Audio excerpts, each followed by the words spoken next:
스포츠에서 최고의 희열은 우리 팀이 이기는 것보다 라이벌팀, 즉 왼수인 팀의 몰락이다 라는 말이 있다고 지난 영상에서 말씀드렸는데요. 일본에서는 지금 극도의 혼란 속에 누구의 잘못인가로 마녀사냥에 나서고 있는 모습입니다. 그들의 특성상 한동안 시끄러울 것이며 일본이 잘하는 분석질에 나설 것입니다. 현재 야후재팬 등에 넘쳐나는 아시안컵에 관련된 기사에 위의 글에 정확히 맞아떨어지는 일본이 지금 이 상황에서 간절히 바라는 마음의 기사와 댓글 반응을 소개해드립니다. 극도의 설레발. 아시안컵 대회 전에 일본이 설레발치는 기사들과 댓글 반응에 대해서 영상을 올린 것입니다. 대회 베스트 11에 자국 선수가 7명이니 선수 몸값도 자국 선수들이 제일 높고 많고 블라블라. 월드컵 우승이 어쩌고 저쩌고. 아주 그냥 그거 아니야.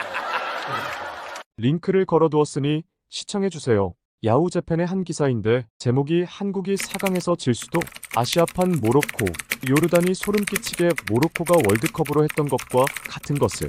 무슨 이야기인지 아시겠죠? 자기네가 졌으니 한국도 져라고 기원하는 것이죠. 모로코가 카타르 월드컵에서 돌풍을 일으켰듯이 비슷한 요르단이 한국을 꺾어주길 바라는 것인데 만에 하나 일본이 간절히 바라는 대로 요르단이 한국을 이겨만 준다면 큰 위안을 받으며 대회를 잊으려 할 것입니다. 기사의 내용과 댓글 반응을 살펴보겠습니다. 2일 한국 대표는 아시안컵 준준결승에서 호주 대표를 연장전 끝에 격파했다. 승부차기까지 갔던 16강 사우디전에 이은 격투로 한국은 우승 후보로도 꼽히는 아시아 강호두 팀을 계속 격파한 셈이다. 4강 상대는 타지키스탄을 격파해서 올라온 요르단이다. 단순히 전력만 보면 한국 쪽이 위일 것이다. 그러나 아직 한국의 결승 진출을 낙관시해서는 안 된다. 이번 대회 요르단은 좀처럼 위험한 팀으로 완성되고 있고 양팀은 그룹 예선전에서 무승부를 기록한 바 있다. 한국에 있어서도 계속 귀찮은 상대가 될 것이다. 블래처 리포트에서도 4강까지 진행된 요르단의 쾌진격을 거론하고 있고 SNS에서는 2022년 카타르 월드컵에서 사상 최초의 4강까지 올랐던 모로코 대표와 비교되는 목소리도 나와 있다. 요르단은 월드컵에서 모로코가 했던 것과 똑같은 일을 하고 있다. 그들은 아시안컵을 통제할지도 모른다. 모로코와의 공통점을 꼽는다면 견수속공이라고 할까? 여태까지 대결에서 점유율로 앞선 경기는 조별 예선에서 바레인전뿐이다. 조별 예선 대한국전에서도 점유율은 34%밖에 되지 않았고 견수속공은 카타르 월드컵에서도 하나의 트렌드가 되었다. 프랑스 리그 몽펠리에에서 소속된 요르단의 10번 미드필더 알타마리를 중심으로 한 카운터는 예리하게 날카로워 요르단이 결승에 올라갈 가능성도 충분히 있을 것이다. 아예 고사를 지내라. 이에 따른 댓글 반응입니다. 견수속공, 피지컬,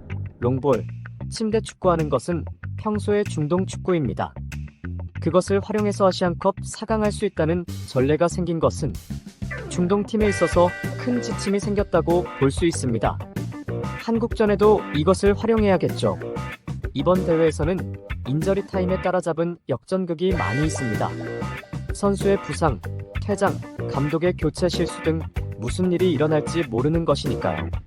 이미 아시아 중견층과 상위층은 거의 실력이 없어져 버렸다.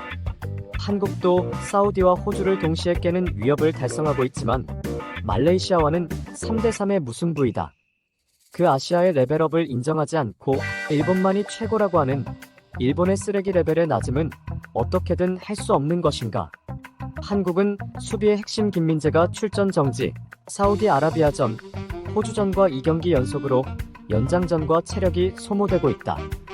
그러나 전에 시리아전에서 연장 승부차기였음에도 불구하고 일본에 완승한 이란 같은 예도 있다. 한국은 2번 같은 습관을 밟지 않을 것이다. 다만 김민재가 나올 수 없는 상황에서 불안정한 DFG는 라인을 낮출지도 모른다. 이번 대회에서 가장 재미없는 전개가 될지도 모른다.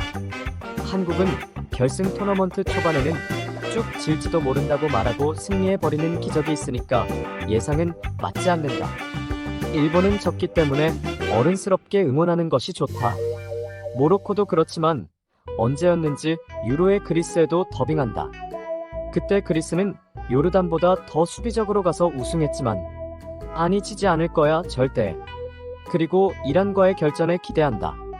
이란과 상당히 접전이 될 것이다. 피파 랭킹도 바뀔 것입니다.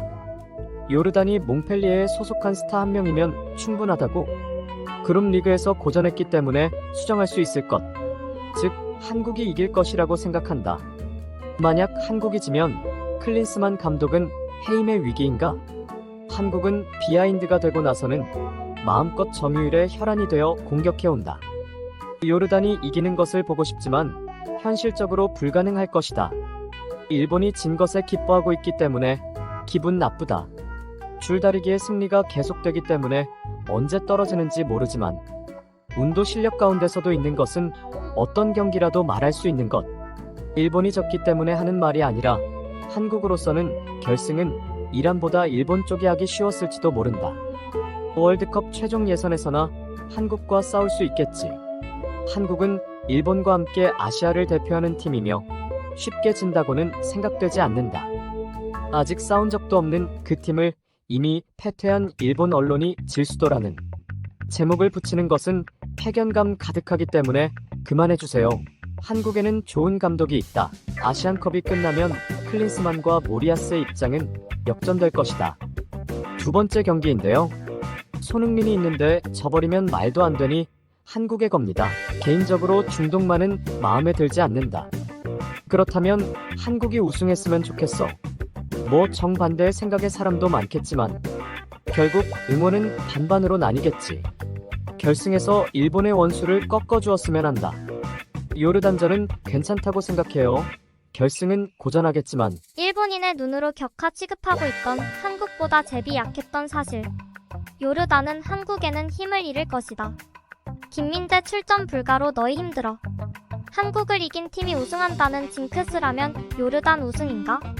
어떤 의미로 요르단이 우승하는 것이 좋지 않습니까? 아시아의 세력도가 바뀔 때일지도. 중동과 북아프리카는 공통점이 있습니다. 모로코 비유하면 요르단은 4강에서 져버릴 것 같지만 가능성이라면 그렇다. 허무해지기 때문에 이런 표제 정말 그만두라고. 요르단 열심히 순수하게 응원할게.